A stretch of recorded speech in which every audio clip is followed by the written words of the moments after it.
Welcome to another episode of Nothing Moves Without Us, a Black culture podcast. On every episode, Tatiana and I discuss shows, movies, and music from the past 30 plus years that have played a pivotal role in the Black experience.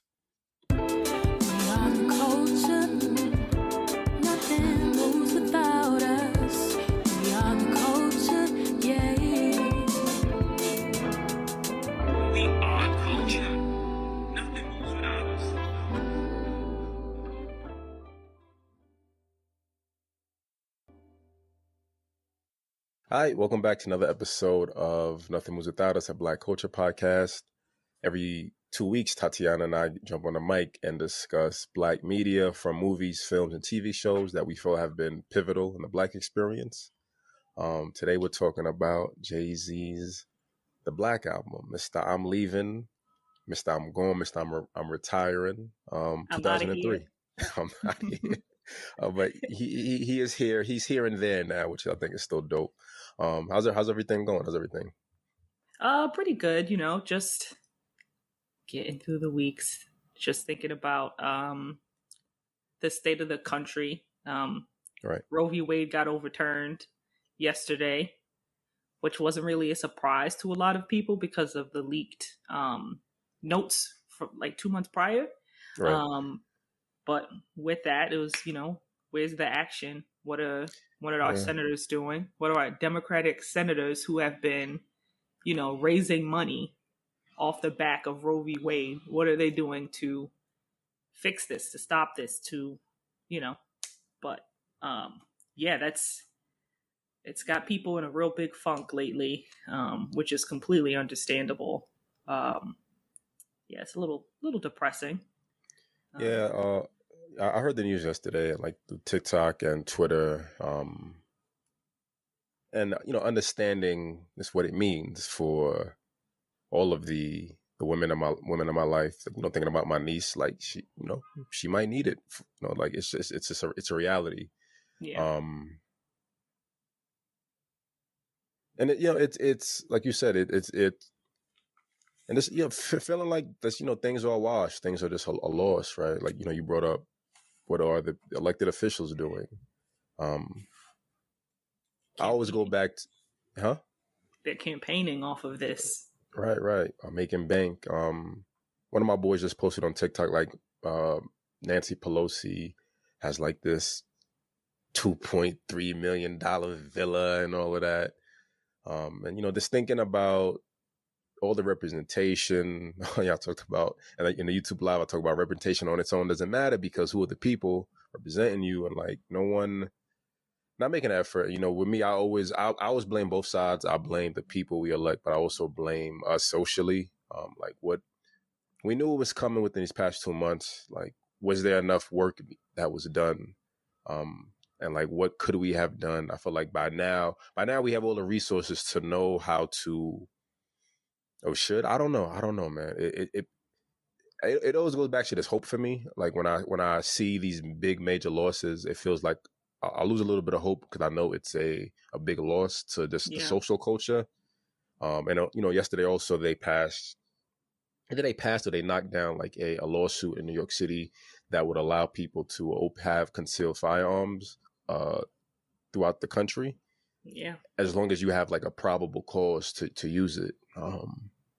And it's crazy, like New York State of all states, but New York City, especially the way it is nowadays. I'm just thinking about myself, like going to New York, like, all right, now I'm gonna grip up now. Like, I don't know, it's wild out here. I gotta grip up. Yeah. So yeah.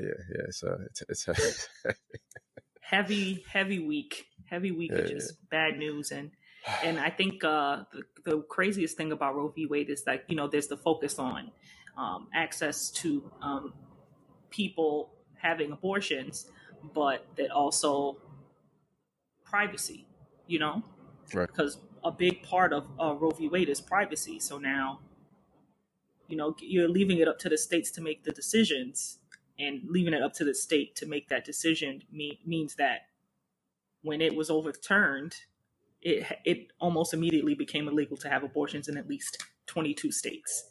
So that is really just not good for reproductive health at all. I just made a weird connection. We watched In the Heat of the Night like 2-3 weeks ago, and the whole movie is themed around abortion, and it's thinking Yeah. about how, oh man, that gave me like weird chills, because again, part of all of this dialogue is seeing that the things that the situations from the past haven't been resolved, and here we are, and again, what do we do? What can we do? Someone on TikTok, he posted like a video of the Congress, not the Congress, the judges. He's like, yo, please get these old people out of here. Yeah. And I'm like, yo, like, why the fuck are these 60-year-olds still making decisions for us? Like, yo, like something isn't right. Something isn't right. And it like at times it just feels like the right conversations aren't being had to like expand on the big ideas and bigger issues. I follow someone who has like this active movement to rewrite the Constitution. She has like maybe like 40,000 followers. So like I see stuff like that, and that gives me a little bit more hope. Yeah. And earlier this week I was like, I want to support like her mission and her work. So I'm trying to figure out what to do.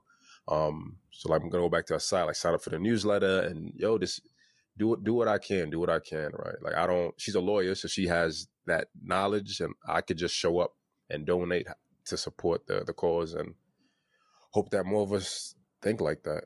Yeah, it's disheartening because, especially when you're in school and you're learning about democracy, you've always learned the United States is a democracy, and it's leaning more and more towards an oligarchy because these Supreme Court justices they're appointed for life, right? We don't elect them.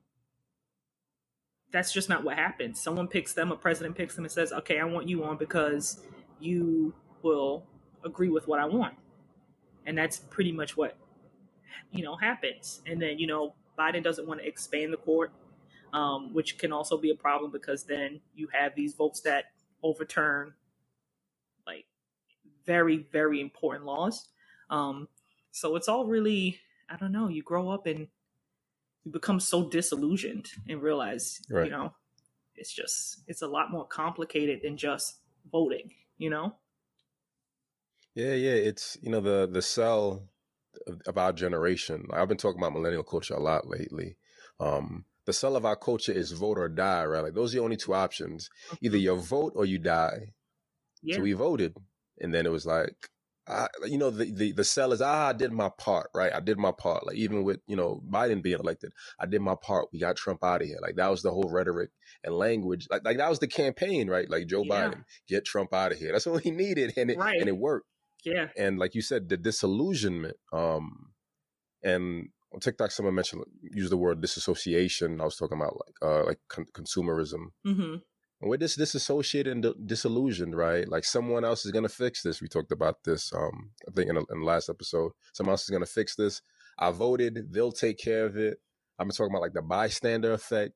But like now, we're in the world star effect. The bystander effect is seeing a crime and saying, well, someone else will take care of it and I'm out. Right. The world star effect now is seeing the crime happen and just recording it and then posting it to get clout. Yeah. And that's kind of where we are socially, right? Like we know all the history. We know that these people have not been doing their jobs. They don't do it. They never have. Like we know, we have all the information. The internet gave us all this information. And that's why I go back to fault us as a generation. Like, what are we doing about it? And I don't know. It's a tough game, right? It's a tough game because the consumption distracts us. It's very distracting. You mix in like mental health and like you said, disillusionment, disassociation, and here we are. Here we are. Yes, especially because I think, I don't know, it's really complicated. But even think about like the Congress people that came in just a few years ago that were elected because they were more progressive. Things seem to have been progressing. Even though it was people were excited about AOC, and it's just like you think to yourself like, okay, we're making some sort of progress because these people are more progressive with their beliefs. And then you realize that even when they get into a position of power, they still have so much working against them. It really just feels like you can't win, like they Tibbs, right? Like they're Tibbs. Yeah. even we doing the same job here, but you have the connections, you have the network, you have all of that. And it's sorry to cut you off. No worries. You have all of the resources because that's the foundation. Like, Robert brought that up during the YouTube live. Mm-hmm. You have all of this working for you innately. I come here and it's me. It's my representation. And like that's all I really have. But I guess it goes back to like the idea of integrity, right? Like Tibbs works through it, he fights through, and it feels like, I guess that's the art of it, right? It feels like too many times the politicians, the elected officials, all these people with notoriety, stars, famous people, rappers, musicians, everyone, at some point they lose their integrity, and we use the phrase "sell out," Mm-hmm. but I don't always look at it as a pejorative. I understand you have to do what's best for you, right? Sometimes selling out for yourself, for your family, for your bloodline. Yeah, I get that. But don't sell us, right? Don't sell us on vote or die. Don't sell us on the idea that, and I don't know. I mean, I go back and forth on this all the time because, again, I always go back to us as the masses, and I understand that the influence, right? One person can influence a million people, right? Mm-hmm. And like that's the, how do we break free of that power, right? No one man should have all that power, right? Kanye said it best, but I think it's also, which I talk about a lot with my boyfriend, is that individualism has become so important to everyone that we don't think as a community what's best for the community, because we're almost forced to only care about ourselves. Because how can we fight for everybody if you have to work a 9 to 5 and then you have to pay bills? It's all these distractions to keep you from finding community and creating community. It's just you feel like what can I do? And then you realize there are activists that have been working and preparing for even like the overturning of Roe v. Wade for years and years and years because they knew it was coming, but it's just right. It just, I don't know. It's just, I feel like everyone should want to do what's best for the community, because at the end of the day, that's what you have. But it's so hard to organize. It's so hard when individualism reigns over everything, because America is about individualism, it's about freedom. Right. So, what are you going to do? Be an activist. Kind of like you said, if I listen to Fela Kuti. I'm not sure if you're familiar with Fela Kuti. He is a Nigerian pioneer of Afro beats music, Afro jazz, just like a revolutionary. When I was listening to his music, I combined him with like Che Guevara and Bob Marley, and I feel like I did a Google search, and that's exactly how it was like worded in Wikipedia. And I'm like, yeah, like that's it. But just beautiful revolutionary music. And I listened to his music, and like some of his music like really inspired me during the Black Lives Matter era. It helped me find like my innateness and uniqueness within the black experience.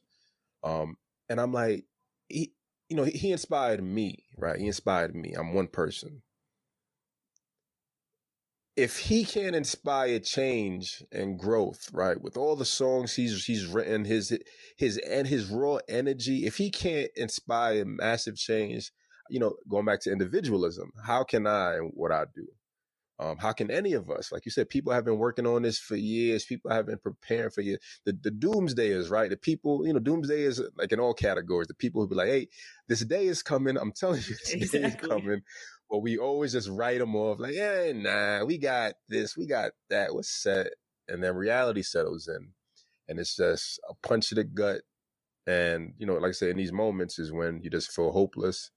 But, going back to our individual work and our individual realizations and responsibilities, you find your activism, right? Your activism could be art, your activism. Like for me, this is a form of activism, like channeling the Black experience, past and present, and making it relevant.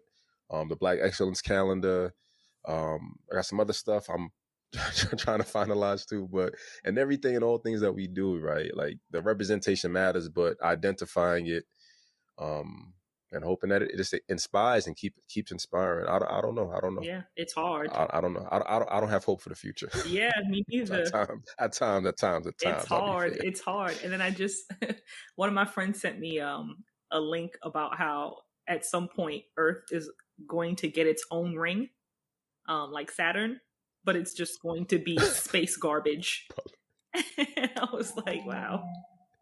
I wish I was born an eel, because then this wouldn't be a problem that I'd have to think about all the time, you know?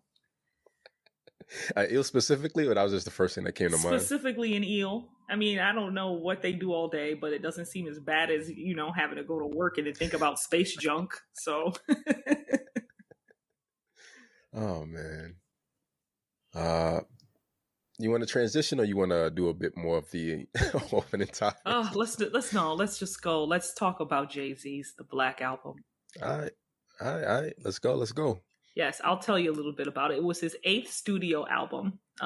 It was released on November 14, 2003. It was supposed to be the last album Jay-Z ever did, and it wasn't, but it was still a great album. It went triple platinum. He was nominated for a Grammy for it.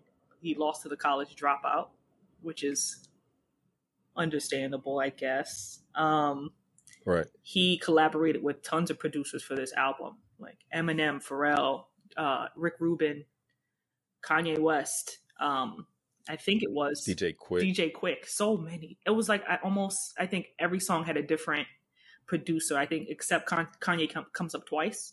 Actually, the Neptunes come up twice too. They produced 2 songs. Kanye produced 2 songs. But he definitely experimented a lot with producers, and he works well with them, because this album, for me personally, is a bop. I think it's a great album. It's one of my favorite Jay-Z albums. It really got me to want to listen to rap more, I believe.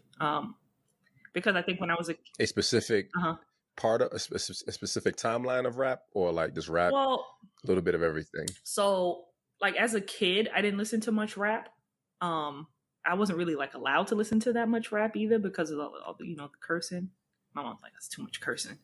But once I got a little bit older and was able to kind of like get away with listening to what I wanted to listen to, listening to Jay-Z, listening to 50 Cent's first album, listening to Kanye, I was like, I love this genre. I love rap music. So Jay-Z was definitely one of those people for me that was just like, listen to this. And I did, and it was great. What did you like about the Black Album, if you did? Any things you picked up on it?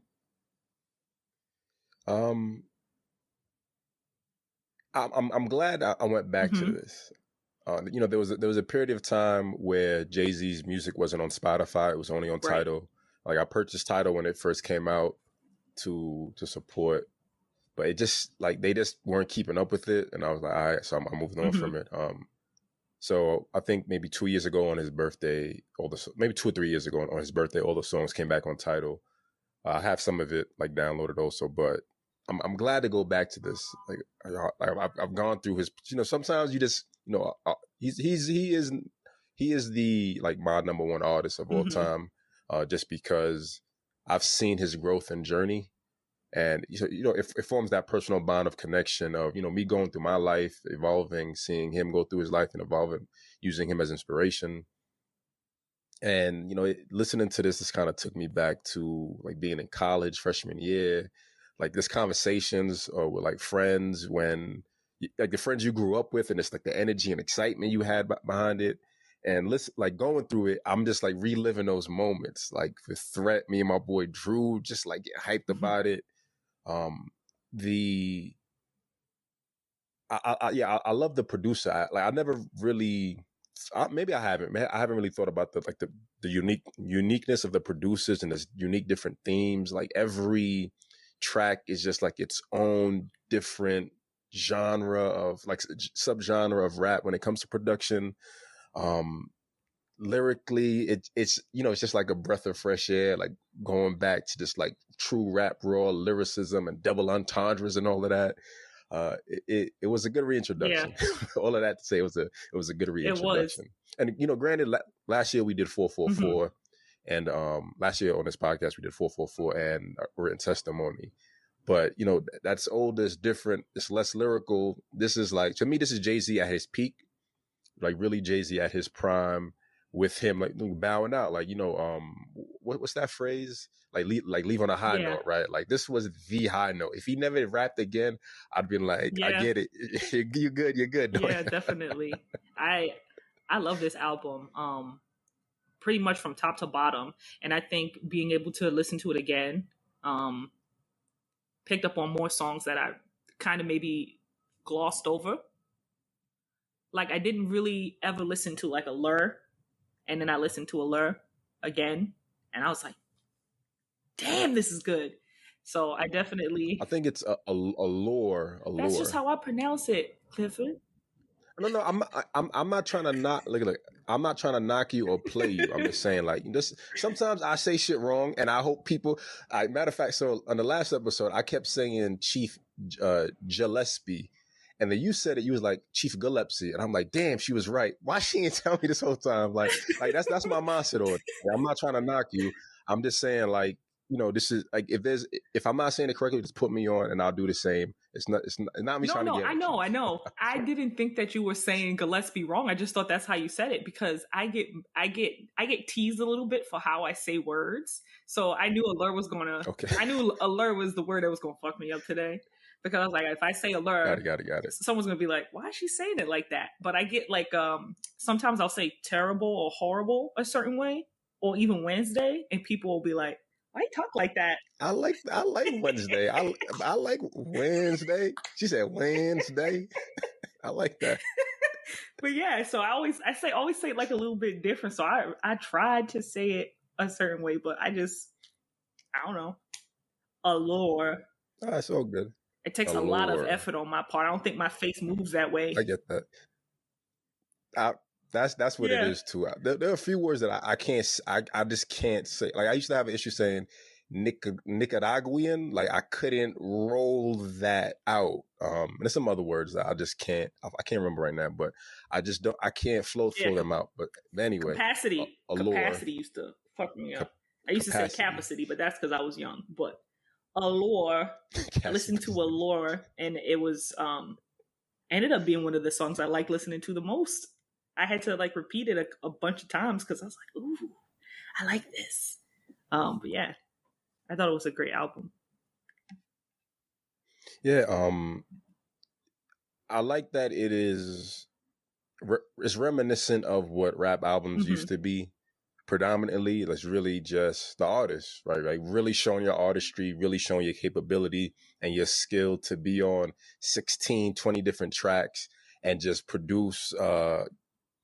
Sometimes ideally back in the day, three verses, 16 bars. Some of these are kind of mixed. Like sometimes it's 3 verses, sometimes it's 2 verses, sometimes it's 16 bars, sometimes it's 8 bars, but it works with the flow and the direction that music has been going in. I think the only songs he has like additional voices is Change Clothes with Pharrell singing the hook, and Pharrell singing the hook for Allure. I don't know why. Like Pharrell has a good I can't really sing voice, like he like you hear the stuffiness, you hear the you don't hear the range, but he makes it work for him, and salute I love a singer that can't sing, because even Jay-Z does it for right. He does it for the last song, for My First Song, which is the last song on the album. Right. He's singing, and I'm like, boy, this does not sound all that great, but I love the enthusiasm. I love the passion. It's my life. Right. And you're like, whoa, you can't sing, but I get it. Right. You hear that struggle in his voice. Right. Yeah.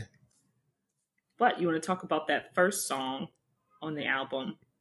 This one was Well, I think the next part is the album cover art. So yeah, the album cover, just simplicity, right? Just pure simplicity.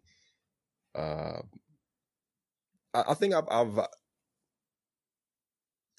for me, this was like one of the album covers I like the most because it introduced like the simplicity, right? There's I feel like all of his album covers are, picture of him in some capacity, but there's there's more detail to it. Reasonable Doubt, him with the I'm not sure what that hat is called. It's not a fedora. Is it a trilby? Trilby, maybe. With the cigar, pinky ring.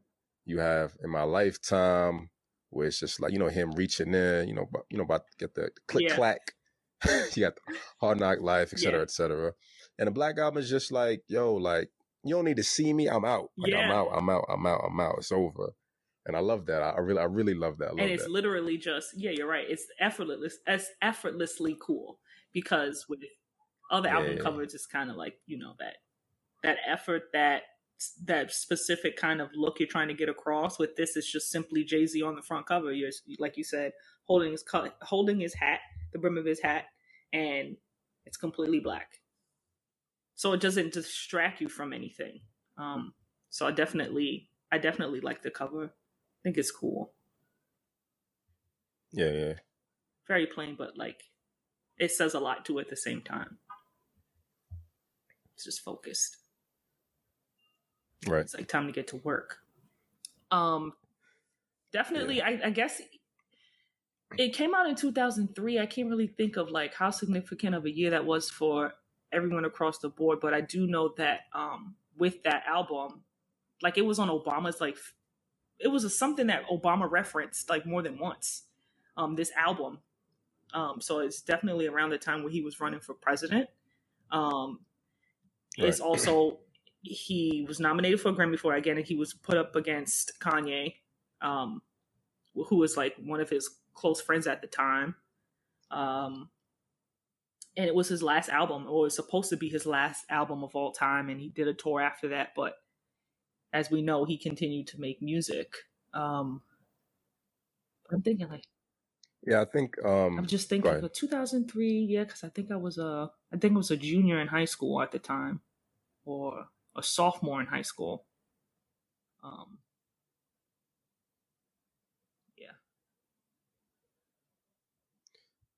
So I remember with this that the documentary Fade to Black came out simultaneously, so it was kind of like a dual project. Fade to Black was I think I forget where, I think he was performing at MSG. Let me try to get the full information.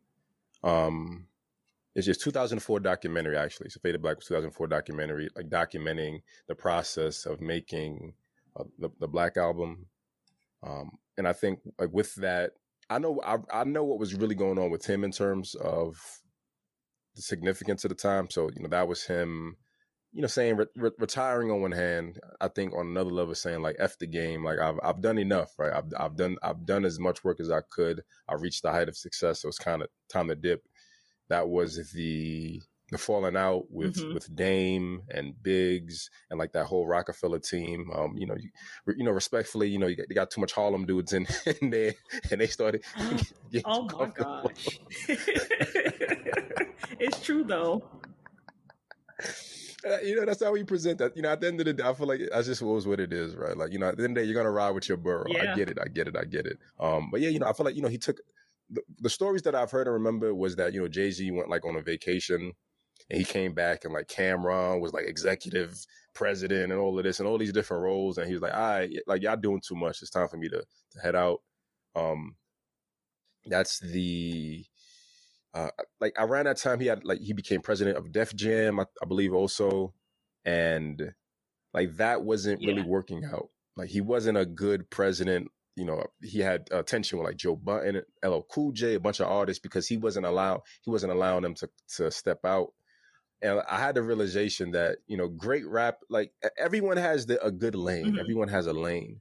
And being the CEO of a record label doesn't really work. I feel like it doesn't work when it comes to like Northern rappers. I think Southern rappers do it well.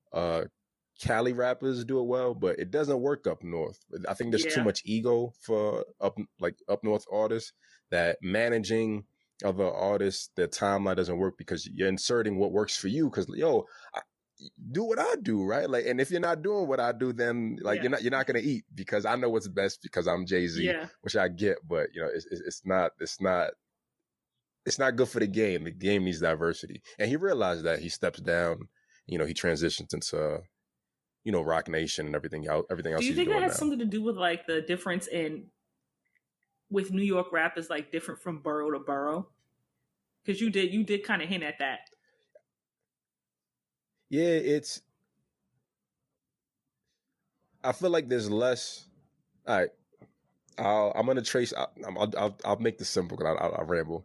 I want to connect it to like the South and connectivity and community. I feel like the South is more community oriented, and I kind of being founded with the South being like the home place of slavery. And once Black people in general started moving up north, like you find your separatism. Harlem for me is predominantly African American. I think of Brooklyn. I think of like West Indians predominantly, except for like maybe Bed-Stuy. Going back to like individualism we talked about earlier, like the North, this kind of breeds individualism. There's a bigger need for ego, but up north ego is like false. It's all cap to me. Like down south, like people about it. And I think up north it's just this cell of ego and needing to over control and over impose because of the New York rappers don't rep New York City, they rep their boroughs. So you hear DMX and he's not saying like I'm from New York. He's saying I'm from Yonkers, Same thing Cameron is going to say he's from Harlem. Right. Jay-Z's he's going to rep Brooklyn, and he does that this whole album. So it's definitely one of those things too where like, I feel like if you're from LA or you're from Oakland, you're repping your city as opposed to repping, like the smaller breakdown of it. But I guess that's what comes with being from New York is that, it's while it's all in the same place, like I'm sure we only grew up maybe an hour from each other, but we probably had some very different, feelings about like rap music or who's the better borough and all that. But at the end of the day, it shouldn't matter, but it'll still matter like a little bit, I guess. All right. It's funny, like earlier when you were talking about not listening to rap when you're younger. I didn't really listen to rap when I was younger either. I didn't really care for it. I think Pac was one of the first rappers I really got into, and that was towards the end of his death.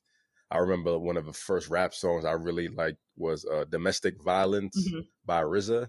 And it's just a song where him and his girlfriends arguing and fighting and call each other hoes and niggas and bitches and stuff like that. And I'm just a little kid. I'm like, I like this is entertaining. I like the bullshit, right?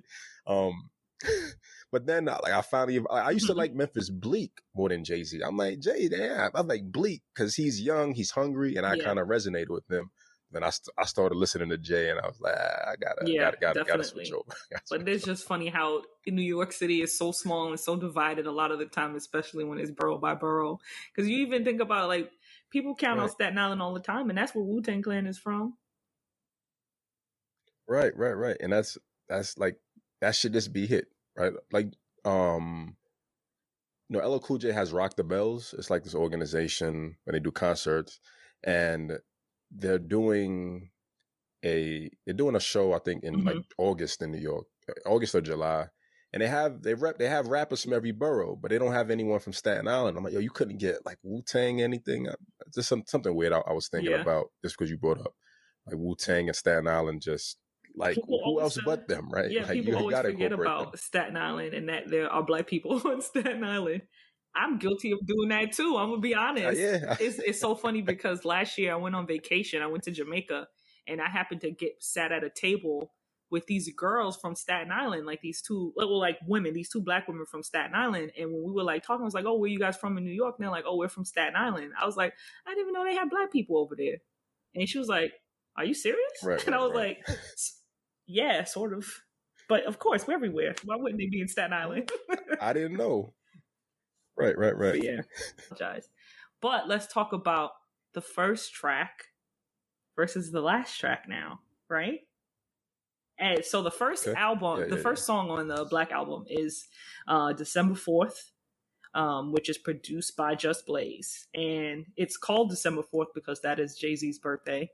And it pretty much starts out with his mom talking about Jay-Z, talking about her son. She's like, she's kind of giving you the backstory of how he was conceived, about the labor that she went through to have him. And while she's, she does this, then he raps about it, So that was I really like that a lot. Yeah. Gloria Carter, she's got like a really good demanding voice, because you're like, it's right. Because Just Blaze is such a good producer, especially on this song. It's hard to pay attention to all the elements of what's happening at the same time, but he manages to put it all together in a way that is just like a very good introduction to the album. Like that being the first song is, I think, super dope for me, because just listening to your mom talk about how wonderful and great you are, and then you jump in and agree. Right.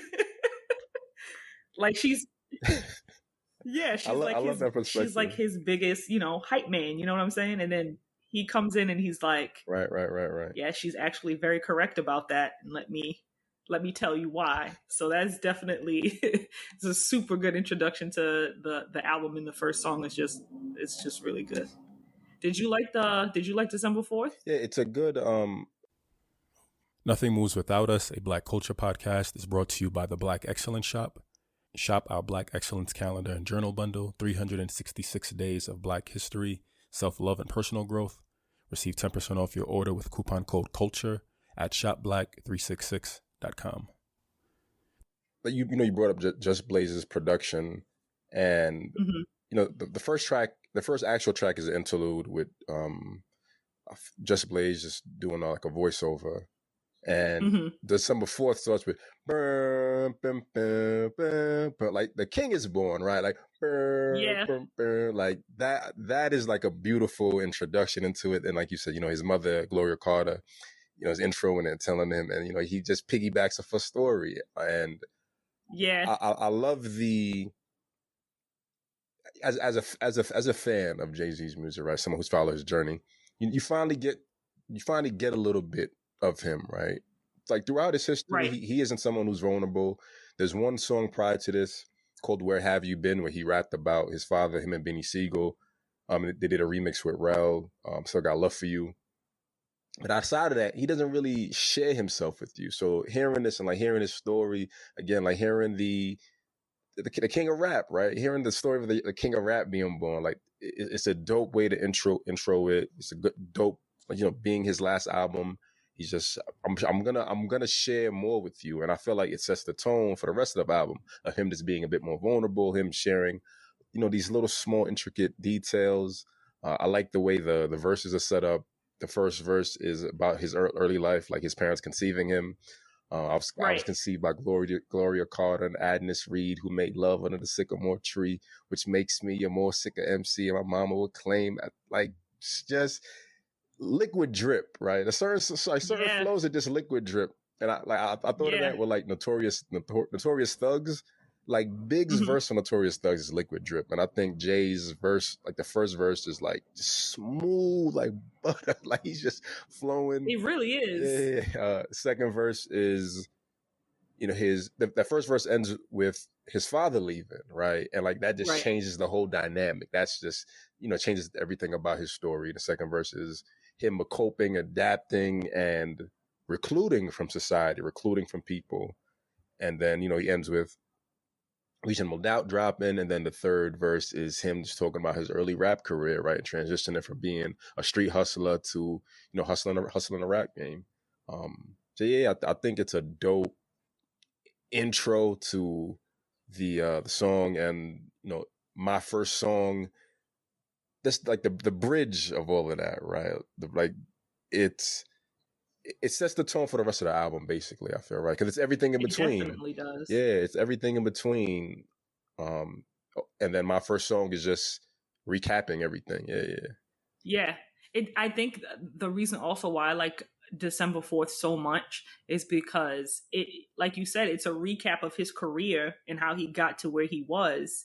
And if you were like even a first time listener of Jay-Z listening to this album and you hear December 4th, it's like, let me catch you up.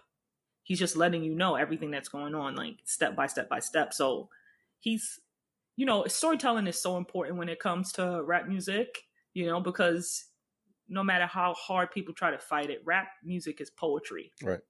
And he's a poet, and the way he lays it out, and just the fact that you could just be so cool that you're like, I want my mom on this verse. And then they're just talking about him. And it's just, like you said, it's just so cool. And you said, what is it called? You said liquid drip. That's the perfect word to describe. Lyrical drip. Lyrical drip. Oh, I thought you were saying liquid drip. I'm like, yeah, liquid drip. Maybe I said liquid, but lyrical drip. It could be both. Fuck it, right? Yeah. Lyrical drip, liquid drip. Yeah. Yeah, but it's definitely like, because I told you I didn't really get into rap music until around that time. So it was such a good introduction, because he's like, this is literally what I've been up to. And I'm about to teach you exactly why I have deemed myself to be the greatest of all time. Right. And then he goes on to prove it. Right. So perfect. What did you feel about my first song? Like comparing the themes of December 4th to my, the oxymoron, my first song, which is, his last song. My first song is probably one of my favorite songs on the album. It's always been one of my favorite songs on the album, but definitely, Jay-Z was good friends with Biggie Smalls, with Notorious B.I.G. And, I think he never forgets that. He never forgets where he got his start, where he came from, and like that friend for him. And for Biggie to be on that song and just talk about how you have to treat every project like it's your first project. You have to treat it that way, because that way you stay hungry. Right. You stay on top of your shit. You give it your best. That being the introduction to that song, and then him just going on to say like, this is exactly how I'm treating it. It's definitely a great dynamic. I love that it's called My First Song and it's at the end of the album. I don't know, man. Jay-Z is he's so good. I know I wrote something down from that album because I like to take my notes. It's his breakup song. That's what I put. It's his breakup song with The Game. That. Like he's pretty much like, that's it for me. Hence the singing, right? Yeah, he was like, I can do whatever the hell I want. This is my last album. Right. I like that. Sings, and then he sings terribly, but in such a good way. But I definitely think that that's exactly how he approached this entire album. Every single song he made, he's treating it like it's the first song. And because of that, they don't all feel the same. They all give a different vibe, like you said earlier, but it's still cohesive. Right. Because he's giving you a wide array of what his talent is and where it can take you. But yeah, I think him starting with like, this is when I was born, and then my first song, and just like wrapping it up, and still deciding at the end of the album to rep Brooklyn. First and foremost, it's definitely a breakup song. It's a love song to Brooklyn. It's a breakup song with, rap music. Right. But yeah, I definitely think it was a good choice to put them in that order, to put December 4th first and my first song last. I really love the outro for it, which is just him giving props to the people who have been like monumental in his journey and his life. It's number one, if it had been his last album, right? That shows you the respect and honor, right? Like I spent all this. I've talked about me enough. The most important thing is the ending, right? The last page of the book sums up the story. So I always look at acknowledgments as these are the people who helped shape me into everything I just kind of told you about. It's like this first public. Number one, your mom, you made the album. How crazy is that, right? Like that's beautiful, right? That's beautiful. It is. Like really conceptualize it, like making a music project, right? And then like, Mom, like I need you to do a voiceover, right? And she goes on to do more voice work in 444. She reads her poetry, like you said. She has like that demeanor and voice for it. First time acknowledging like Beyonce, like what up, B? Right, like just finally, we knew all along, Jay-Z. But thank you for finally, acknowledging it. And that's the humility of it. I think that's always the humility. And you give props to, everyone and anyone who kind of helped pave the way for you. Yeah. I just want to point out something from the chorus. I'm not going to sing it because I'm no singer. But when he goes, you don't want to take the risk? Hell no. Okay. But when he's like, it's my life, it's my pain and my struggle. The songs that I sing to you is my everything. Treat my first like my last and my last like my first. And my thirst is the same as when I came. I'm not going to do how high he does it. I don't think I can hit that note. Came. But came. But yeah, it's just a great sign off of a chorus too. I just really admire him for just giving that chorus his all and just going like, you know what, I can't sing, but this is so personal to me that I have to, and he just does it, Yeah, absolutely, pretty fearless, absolutely. You got to be right, like you said. Yeah, this is it. I'm out. I can't say nothing to me anymore after this. I sang. I'm out. I like that. Yeah. But just the song itself is just, again, it's just poetry. He just takes you on this journey where he just talks about everything.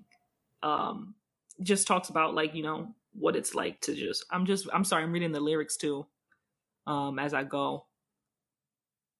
It's just, I don't know, man. It's just, he just has so much confidence in himself. And I get it, I like to hear someone go on and on about themselves, and even while like sort of like a braggy type of thing, and you get it, I just respect it. It's like, this is what I did, this is what I accomplished, and then like you said, he goes on to thank everybody that's ever had anything to do with his success. So while still bragging, still giving people that respect of thank you, because without you I wouldn't be here. And then again, like I said, talking about Biggie and having Biggie do the intro. Well, he didn't have him do it, but putting that as the first thing you hear when you open the song is perfect poetry. Right. So I know you said this was one of your favorite tracks.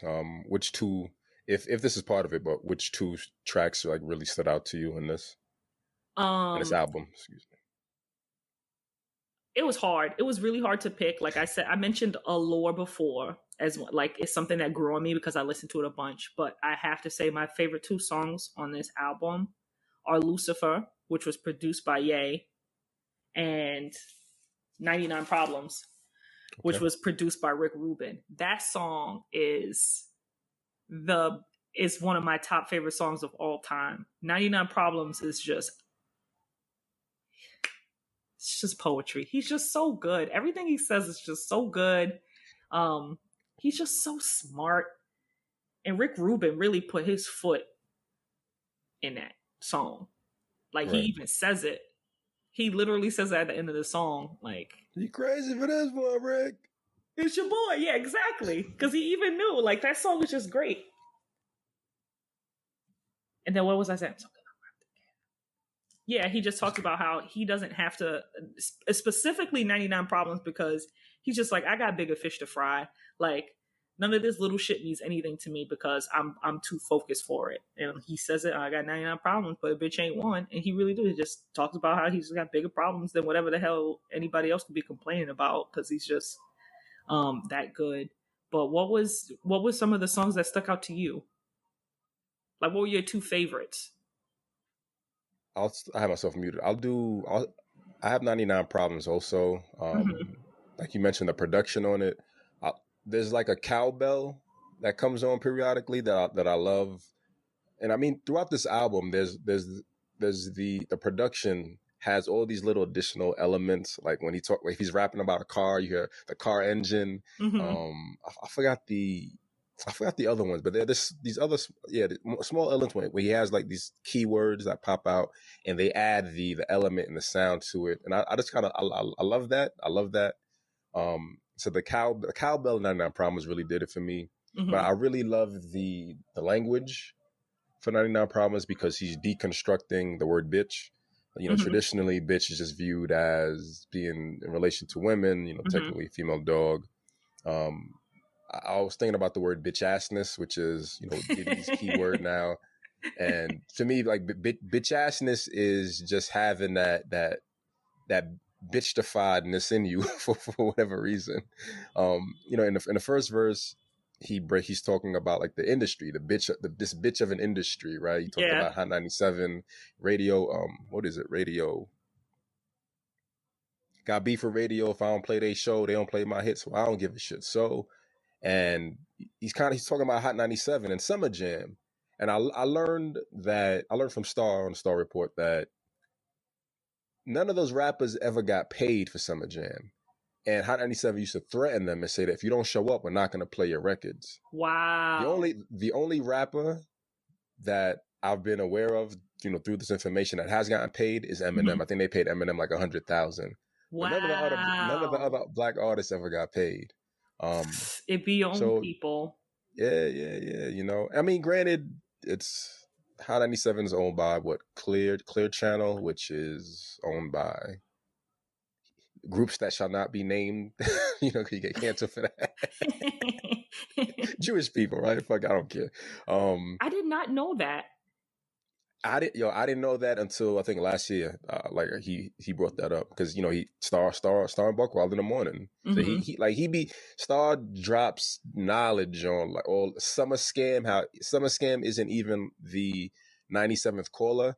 You just have to call and be excited, right? If you call and be like, yo, I won. Nah, you ain't win. But if you're like, yo, did I win? Yo, I won. Yeah, of course you won. We need that energy. So yeah, like and that's fuck you to the industry, right? Part of him also leaving, right? Like the industry is whack. I think he was still on the Def Jam, the Island Def Jam, so he was still compartmentalized and under the umbrella of the industry. So I think on one level saying, fuck you to the industry, like I'm out, I'm free. I'm not sure if that was his last album with Def Jam. I'll look that up in a bit. Mm-hmm. The second one is, a bitch of a cop, but also a bitch dog, literally a bitch dog who's gonna smell the drugs in the work in his trunk. And he shared that story on like MTV back when MTV used to be a thing. Matter. When it was not just ridiculousness for 24 hours of the day. Respectfully, I think MTV and MTV is like white BET now. It's just like they just kind of balance each other out with just nothing that's relevant except entertainment for a specific group. And the third verse, which is a dude who has some bitch assness in him, a bitch nigga, as we say. Other song was Threat, and Threat is Knife Wonder. You got Cedric the Entertainer. Yo, what's up, pimp? This Threat. That's right. That's the Threats, pimp. Me and my boy Drew, salute to him. I think he's Chef Drew on IG. Mm-hmm. Me and him, we went crazy over this song. Put that knife in your, because think the act of violence, right? You have R. Kelly sampled, and this is a warning. Like, imagine someone singing, this is a warning through an act of violence, right? Like, that's terrifying. That's terrifying, right? Like, that's someone who can sing violence to me. Like, I know something's off with you. So the production on that, this Jay just talking his hard Brooklyn violent shit. I think you need that, right? Like, I need that real nigga shit sometimes. And that's what it is to me. And I love the soft tone of the voice, because he's letting you know, like, I'm at the level that, before it was called Fopalung, where you from Marcy, son. It's not even all of that, right? It's just, I'm chilling. I'm just going to whisper to you. I'm going to sing this little lullaby to you as I put the knife in you, take some knife from you. Like, just bars galore on that track. Because there's nothing scarier than a very calm person telling you that, hey, listen, I will literally kill you. And he's just mad calm about it. Like, I was listening to it. I was like, because I listened to the song, right? And then I'll listen to it, and then I'll go back, listen to it again with the lyrics up. And then I'm just like, I'll scroll through the lyrics, and I'm just like, he is just talking about murder. He's right. Going to kill you. That is exactly what the song's about. He's not playing games. And grown man, I put hands on you. I dig a hole in the desert. They build the sands on you. Lay out blueprint plans on you. Like, this too much lyrical drip. It's too much. No, sir. It's too much. It's too much, man. It is. It's a lot. I wanted to go back because I wanted to share some of my favorite lyrics from 99 Problems. Because in verse 1, he just talks about how stupid everybody is. Where Right. he's like, wait, hold on. Rap critics say he's money cash holes. I'm from the hood, stupid. What type of facts are those? And then I'm just like, yeah, he's right. And then he goes on to say at the end of the verse, he said, fuckers, I don't know what you take me as or understand the intelligence that Jay-Z has. I'm from rags to riches, niggas. I ain't dumb. I got 99 problems, but a bitch ain't one. But he's literally just like, you guys are stupid. You're not on my level. Like, of course, that's what I rap about. That's what I know. You know? Right. Yeah. And obviously, if I came from rags and I got money, I means I know something, right? And I'm black. Like, I don't have the connections. I know what I'm talking about. I know what I'm doing. And you see that continuously throughout his career. You know, he's a multi-billionaire now. So yeah, he ain't dumb. Yeah, and I feel like it's lost on a lot of people, especially when it comes to white critics, that like, you know, this is the reality for some people. You know, rap to Jay-Z wasn't just, you know, at first it wasn't just about being lyrically the best. It was about getting out of the hood. It was about not selling drugs anymore. It's about moving forward and doing something else. So of course that's what he's going to rap about, because that's what he knows. He's not lying. It's authentic, you know. He says that too. He's like, I'm not making this shit up. Like, this is my real life. What do you want me to rap about? Right. But he just, I mean, I feel like especially with this album, he kept it as real as possible about who he was and who he is now. And you just got to respect it. Like, why hate on someone telling you like what their life is? He's just sharing his experience. But yeah, like, that song goes crazy. I've kind of grown to a point where I've grown to a point a few years now where I really don't listen to white people's critique on anything black. Mm-hmm. Like, I won't read it. I'm not interested, because I always know that there's a limited connection and like ability to like really get it. You can get it on the surface, right? Or like, rather, you know what it is? They just view it as subjective art. I think that's what it is, right? They view it as subjective art. They'll never really get it. So I don't care about your opinion. Like, I remember working I used to work at Crate & Barrel, and I had this white manager, and we were talking about like Nas and Jay-Z and like that time when they were beefing. And he was like, oh, you know, Jay-Z even said it in 99 was it 99 Problems?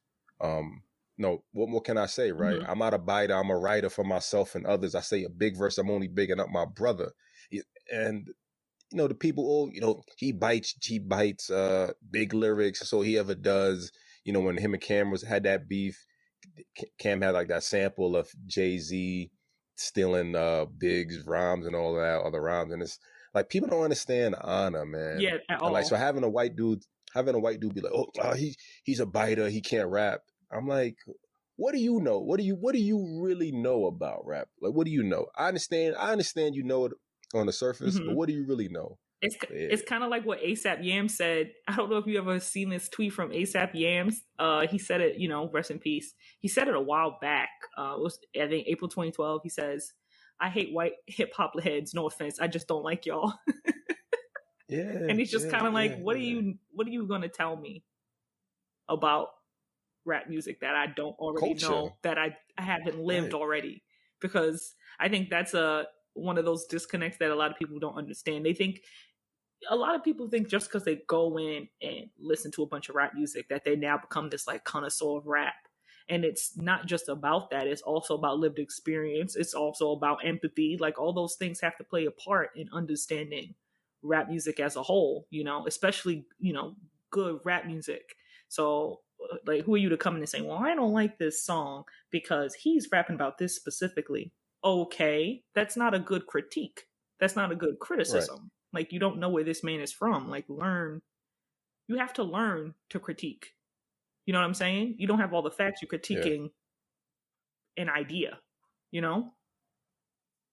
And, you know, I also use that with, and not saying, you know, I always say everyone's allowed to do what they want. That's just me.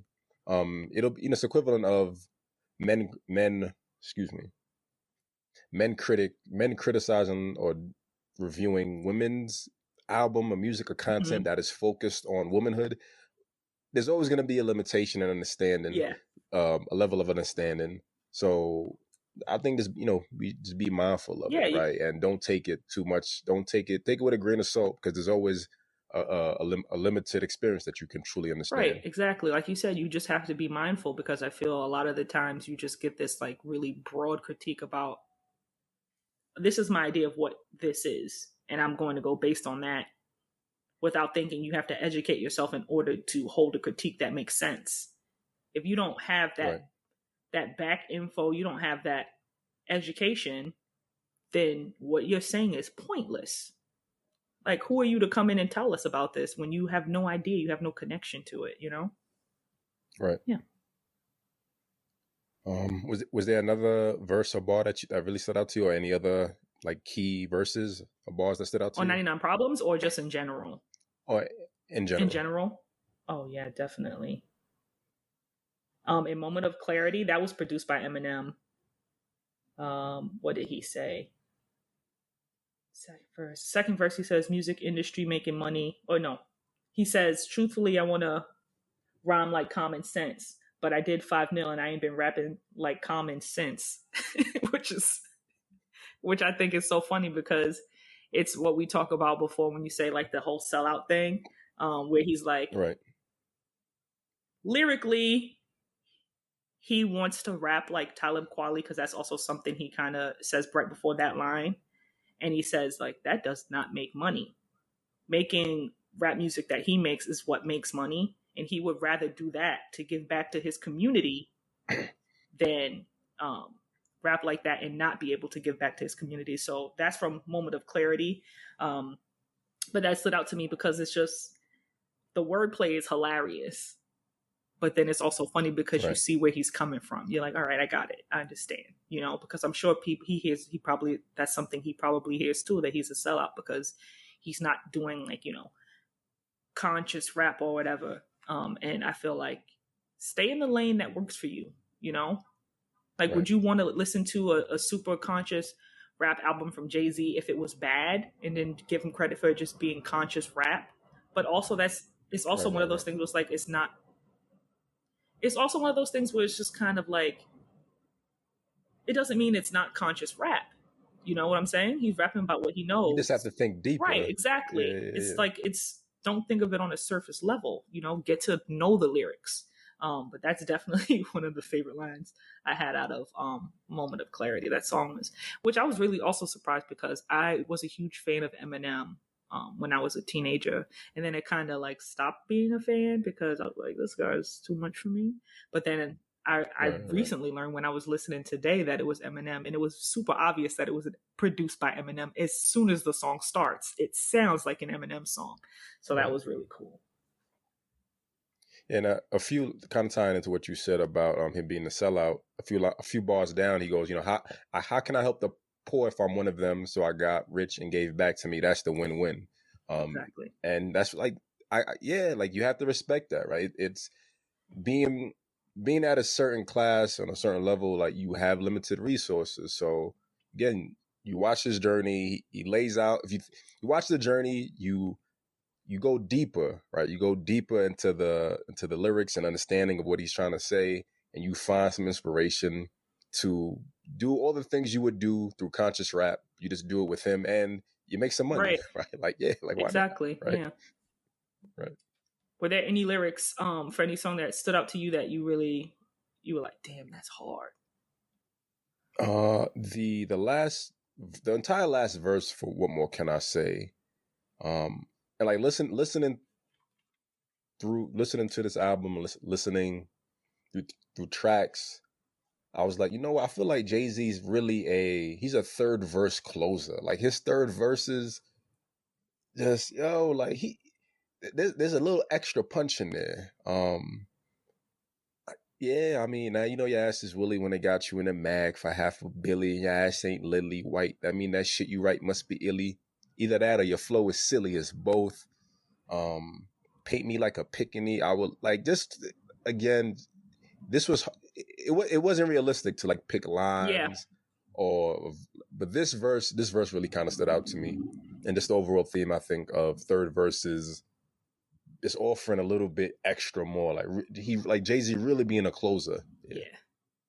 He's just, you're right. It's hard to pick even just a sample of a verse to talk about, because there's so much context that you just need to include, because everything he says is he thought about. It's, you know, it's profound. You could tell the hard work he put into it. I don't think it's hard work, right? Because for the most part, he freestyles everything, right? So it's just it's and part of, I think part of the artistry is just the innate, and we see it in the Fade the Black documentary, right? He just goes in the booth and he finds the lyrics, right? They're like I talked about this being like the peak of Jay-Z. This is like when a lot of mixtapes with Jay-Z came out. There was one called From Marcy to Hollywood, and he's doing an interview with someone, and he's talking about like his process and how he started rapping. And he says, you know, if the beat is like boom, boom, boom, boom, boom, boom, boom, boom, he's like, I come in and I'm like da da da da da da, and he's just like, yo, I'm just so in sync with the beat. Like that's how he perceives it. He talked about writing lyrics on brown paper bags when he was younger, and he would run out of paper, so he just started. You know, the song "Lyrical Exercise" is really how he like learned to conceptualize and just rap off the top of his head. He would just rap and remember and rhyme and keep things in his head. And I don't like, yeah, I don't know if it's hard work. His brain's too good, Clifford. I don't know if it's hard work. I mean, I don't know if it's hard work. I feel like maybe it's not hard work, but being able to freestyle like that is crazy. That's insane. I can't think that fast. I think that fast in my dreams, right, maybe, but like not in real life. You ever have dreams like that where you're like rapping and it makes sense to you? Yeah. I have dreams where I'm spitting killing bars, it, right? And I'm like, and I wake up and I'm like, I only got the. I don't have it anymore. I'll be sad. That happens to me too. I think I'm a lyrical genius, and then I wake up and I can barely string a sentence together.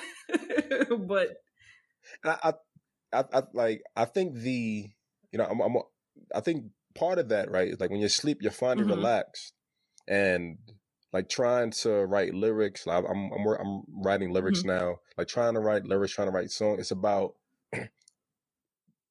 escaping from all the external influences and just being able to kind of focus. So like being asleep, it's just your mind. Every single word is just connected. Your brain synapses are connecting, so everything's there.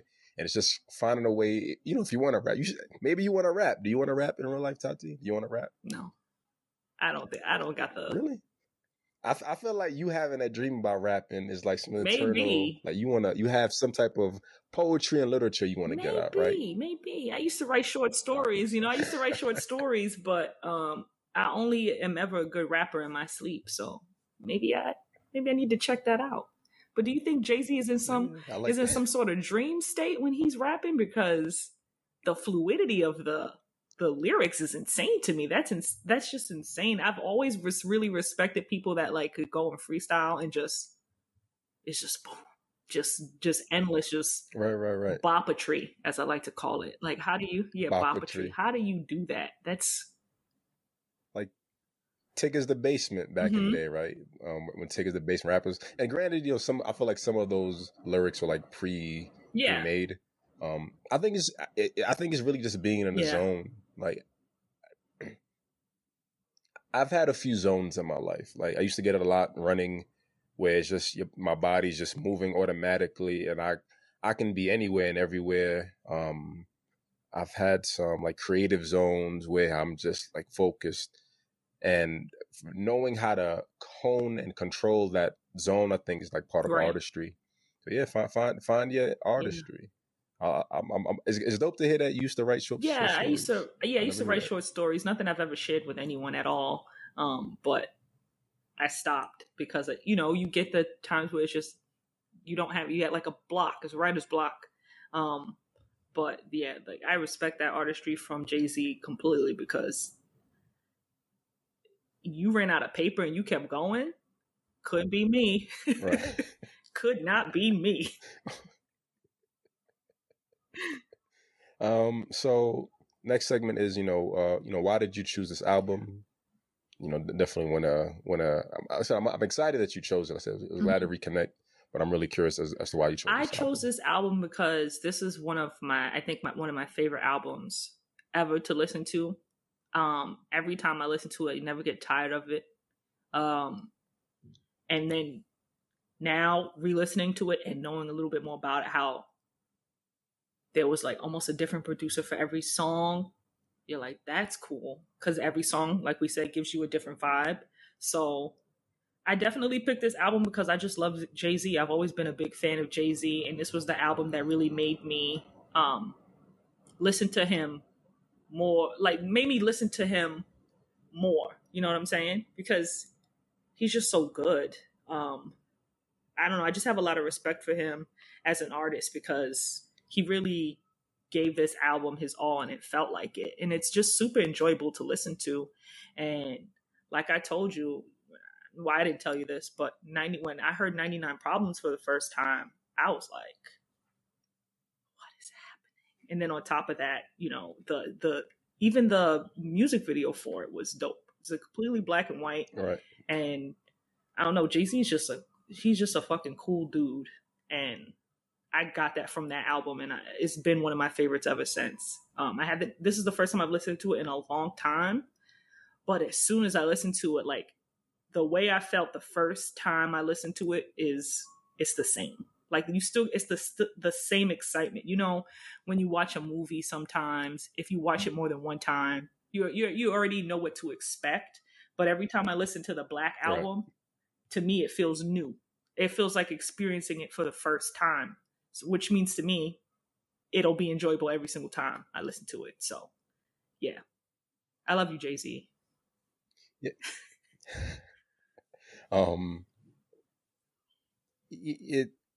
I remember watching remember MTV used to be making of the video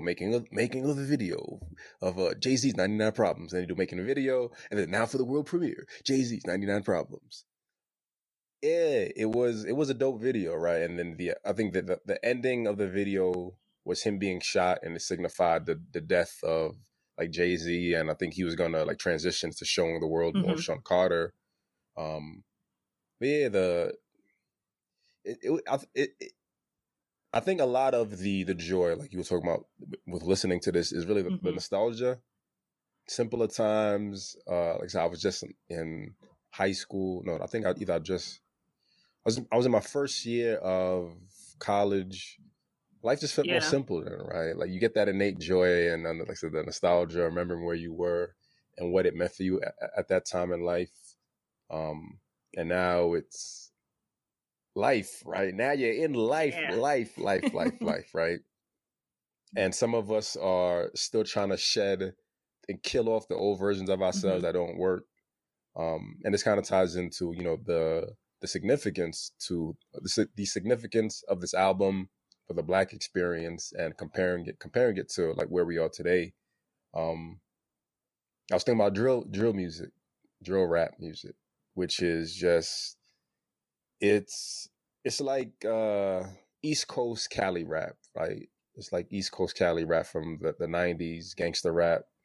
But it's the lived experiences now, right? Like it's getting out of control. Getting out of control. The game, I don't know where rap is going. I feel like it's, like I said, I think I said in the previous episode, I feel like the Black experience is losing it, and it's going to become jazz. But jazz has become, you know, Drake just dropped a new album, and you know people don't like it because it isn't rap. Which I think is, on one side, I feel like it's showing that the greatest rapper of the past decade, maybe 15 years past a decade, he's on some next shit now. Like he's moving on from it. And people don't want to see the growth. People don't really enjoy the rap that's currently out. Maybe, like I'm trying to find new rap from like the past 10 years. Like I just started listening to Money Yo Bag Money or Money Yo Bag, something like that. Moneybag Yo. Yesterday. Moneybag Yo. Yeah. Moneybag Yo. I just started listening to Moneybag Yo. And he has, I think his last album, he has 2 tracks where he does like samples. They like rap right now is sampling, right? He sampled DMX's How's It Going Down, and he sampled another song. And in my mind, I'm like, these songs just came out like 10 years ago. Like, where's the originality? Like, where's the craftsmanship? And it just feels like part of what the game is missing. Just the originality. I don't know.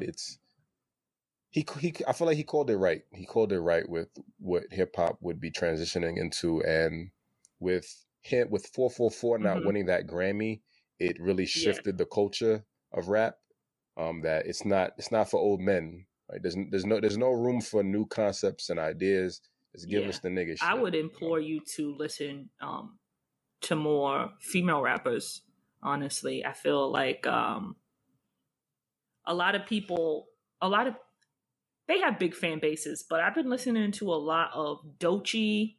She's an up and coming rapper. Flo Milli, Meg The Stallion. I listen to Doja Cat occasionally too, and these women are like they're very very good. Doechii, especially right now, she's like one of my favorites. Flo Milli she's phenomenal too, but these are all great artists that you should definitely check out because they know what they're doing and they're really really good. I think Doechii just did a freshman freestyle with one of the rap magazines. It's just I'm drawing a blank right now what magazine it was. Yeah, I think it was Double XL freshman maybe. class at Double XL. Yeah, she just did a freestyle with them and Yeah. it was nuts. But she's really great. But yeah, I can't give up on rap music ever in my life. I don't listen to like the really popular stuff either. Like I don't listen to Moneybagg Yo, but maybe I should check it out and see what it's about because maybe I might like it. But I would definitely say try and listen. I'll even make you a playlist of some stuff that I've been listening to. But the female rappers right now have really been killing it, and I think a lot of the times because of misogyny, we don't think to give them a chance. It's also because a lot of people look down on women having like raunchy lyrics when it comes to rap music, which is Right. crazy. But yeah, like listen to some female rappers. I'll make you a playlist because I don't think rap is dead. I think it's just changing and evolving again. I don't think what Jay-Z made or is still making sounds anything like where hip hop was in the 80s. Like when you hear Rapper's Delight, I just think every decade it just evolves, and then you start to you just gotta like expand on what you're listening to and try and give like even certain subgenres a chance, and you'll be like pleasantly surprised. Right. So on one level, I think part of my challenge with listening to new artists, Mm-hmm. new music in general, I'm a very particular Mm-hmm. person with everything. My base for female rap was, MC Lyte, Queen Latifah, Mm-hmm. and Lil Kim, Foxy Brown. I don't like over I don't like the over sexuality of I don't like over sexuality when it comes to Mm-hmm. selling and marketing, right? Like Lil Kim, her music was raunchy and rap, and I loved it, but there was like the lyrical genius and craft and artistry behind it, which I kind of like. At some point, hip hop, all of it just became about Mm-hmm. the commercialism. And for women, it becomes over sexualization, which I don't have interest in that as a Mm-hmm. listener, consumer of art. Missy Elliott, I went through like all of Missy's albums. My standard I think for rap is Yeah. always going to be lyricism. Even like new age rappers, there's this dude I listen to called Benny Trung, and I think he's just a dope lyricist. That's Yeah. kind of my main challenge. Like I've heard about Rhapsody. I like Young Ma. I really really like Young Ma, but I feel like there's no Mm-hmm. consistency. So it's difficult for me to give artists a chance if they're not going to consistently Right. put out work in projects. Um, I understand. I definitely agree that rap evolves and music and everything evolves, but I really feel that hip hop is de-evolving. Excuse me, rap Mm-hmm. music is de-evolving, and the only reason I believe in that is because drill rap is becoming the standard. And drill rap is the younger generation, not even the millennial generation Y, talking about the plights of their experience, talking about the plight of the Black experience, money and all the issues they have. So for me, that lets me know that if the younger generation is still rapping about issues that the younger generation from the 80s was rapping about, then it means that we Right. haven't solved any issues Mhm. within the Black experience. And granted, like I know that the drill music is, I've heard that drill music is predominantly like Dominicans and West Indians, not really African Americans. But I think, like, I had a conversation. I have like this TikTok with like 10,000 views and like 400 comments going back and forth about this. As the genre of rap shifts, more subgenres, people are going to become disassociated with it, right? They're not. I don't want to listen to drill music. I don't want to hear that. I don't want to hear violence. I don't want to hear. I'm an old man. I'm an old ass man, right? The standard for me now when it comes to new rap is like, well, 444 is like, it's contemporary rap. It's mature rap. Like, I Right. need that. I want something new, right? If I want old violent Right. shit, I can just go to the past. And knowing what the culture, knowing what marketing fuels, for me, it feels like rap is going to slowly de-evolve.